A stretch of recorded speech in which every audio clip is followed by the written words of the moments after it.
बाजमात नमाज की फजीलत और सवाब कितना है। अस्सलामुअलैकुम नासरीन हज़रत उबैदुल्लाह इब्ने उमर रज़ियल्लाहु तआला अन्हु से रिवायत है।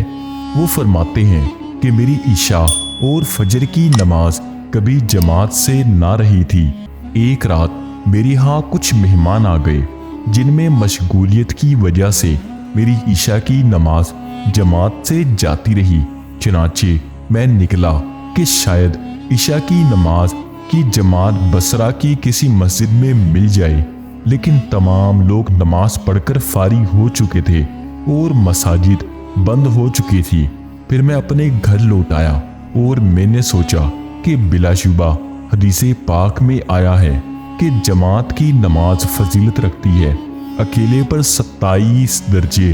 तो मैंने ईशा की नमाज को 27 मरतबा पढ़ा और ख्वाब में क्या देखता हूँ कि मैं एक ऐसी जमात के साथ हूँ कि जो घोड़ों पर सवार हों और हम मुकाबला करते हैं एक दूसरे से, और मैं बहुत हाँकता हूँ अपने घोड़े को, लेकिन वो नहीं मिल सकता उनको। फिर उनमें से किसी एक ने कहा कि ना थका तू अपने घोड़े को, क्योंकि ना मिल सकेगा तू हमको।